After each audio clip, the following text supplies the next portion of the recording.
Welcome everyone to today's Explainer. We've got some incredibly rich source material to unpack today, and we are embarking on a journey to decode a deeply fascinating spiritual philosophy. We're looking at a concept that absolutely challenges how we traditionally understand faith, group belonging, and really our entire spiritual life.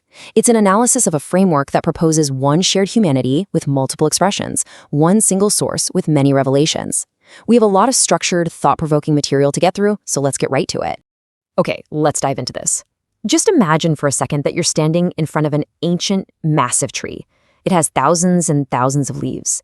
Now imagine spending your entire life arguing with the person standing next to you over which of those leaves is the greenest, or debating which one has the absolute perfect shape.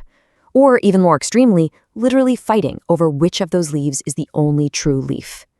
It sounds completely absurd when we frame it like that, doesn't it? Because while we're locked in this endless, exhausting battle over the leaves, we are completely ignoring the tree itself. And more importantly, we're ignoring the life force flowing through its trunk. And that brings us to the core concept of our source material today, universal religion, and the idea of the invisible sap, or as it's called in the text, la savia invisible tras las religiones. The philosophy we are examining posits that behind all the diverse rituals, the grand cathedrals, and the strict dogmas of the world, there exists a single source code. It's a divine plan that honestly doesn't seek to compete with any specific church or dogma. Instead, it feeds them all equally.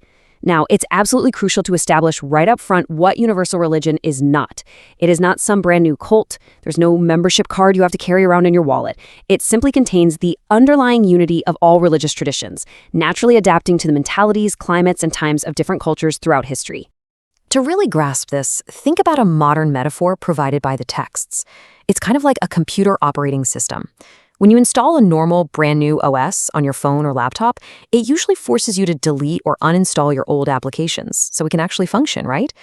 But the framework proposed here by a spiritual path known as Cafh operates entirely differently.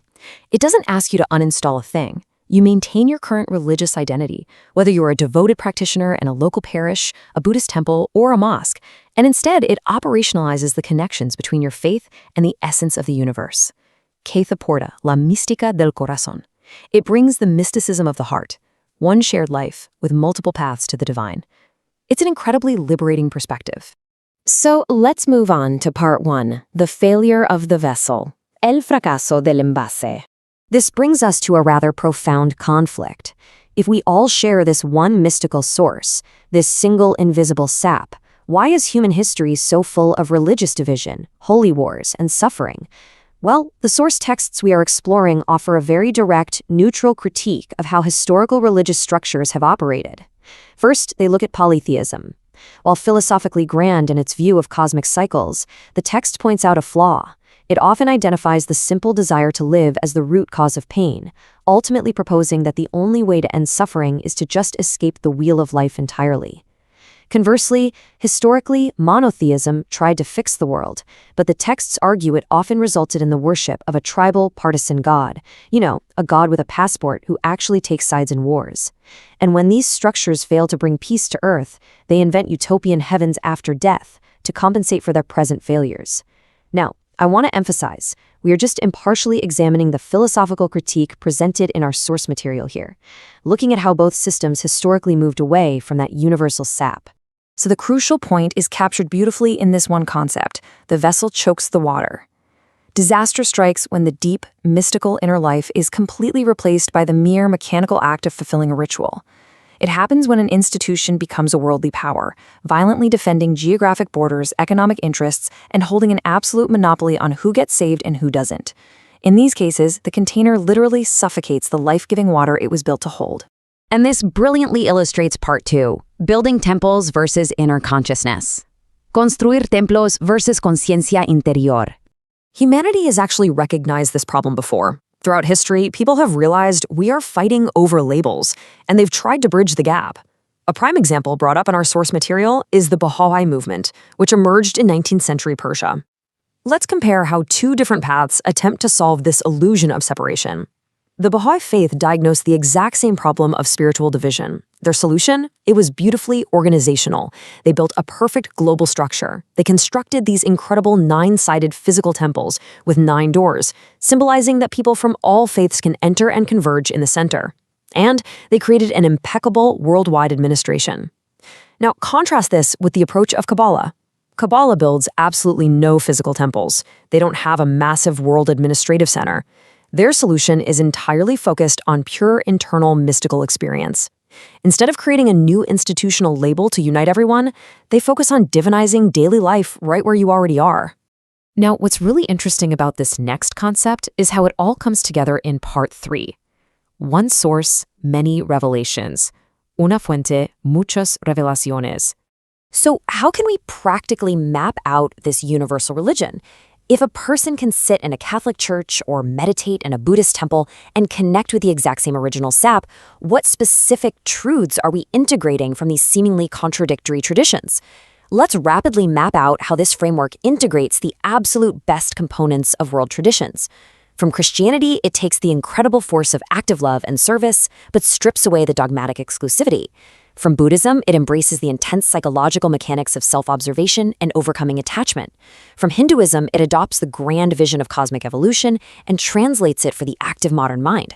From the mystical branch of Islam, Sufism, it integrates the absolute surrender of the soul to divine will. From Judaism, it takes something deeply practical, the sanctification of the daily routine, realizing the kitchen is just as sacred as the synagogue. And finally, from Taoism and indigenous wisdom, it integrates the profound understanding that we are not separate from nature. We literally are nature. It's an incredibly balanced, cohesive map of the human spiritual experience. Una humanidad, muchas expresiones, una fuente, muchas revelaciones. Bringing all of these diverse traditions together forms a cohesive method that the texts describe as the mysticism of the heart. And the practical, lived state of being it aims for is a concept called egociencia. Egociencia is defined as the state of full identification of the human being with cosmic consciousness. But listen, this isn't some lofty, passive theory you just read about in a book and forget. It demands that you operate actively in 3 inseparable dimensions at the exact same time. This is la práctica de la religión universal en el día a día, the practice of universal religion, every single day. This state demands 3 dimensions. First, inner connection, achieving real, solid coherence between your body, your mind, and your emotions. Second, connection with others, transcending individualism through disinterested service, meaning you are genuinely available for your fellow humans. And third, connection with transcendence, shifting away from a purely human-centered, anthropocentric view to maintain a constant awareness of the divine. And here is the golden rule. If one of these dimensions fails, they all fail. They are completely inseparable. Let's move to and see how this actually builds in the real world. Part 4, Egocencia in the office. Egocencia en la oficina. Because spirituality has to survive the real world, right? Let's set the scene. It's Tuesday at 8 a.m. You just survived a brutal traffic jam, you've walked into a wildly tense meeting, and your boss is practically screaming at you. What do? If you apply basic mindfulness, you might just take a deep breath, emotionally distance yourself from the yelling, and stay calm to protect your own stress levels. And honestly, that's not bad at all. It covers that first dimension, inner connection. But according to the source texts, egolencia demands something much, much more intense in this exact high-pressure moment. In that horribly tense meeting, egocentry requires you to simultaneously do 3 things. You must stay internally centered and aware. At the exact same time, you must look at that screaming boss and recognize that they are made of the exact same divine sap as you, feeling deep, non-judgmental fraternity for their frustration. And simultaneously, you must keep your attention connected to the divine transcendence. All at once. You don't just endure the office earthquake so you can go home and meditate on your couch later. Through your state of consciousness, you actually transform that difficult meeting room into your temple. You integrate consciousness, love, and action in real time. Which brings us to our resolution. Part 5. A bridge, not a wall. Un puente, no un muro.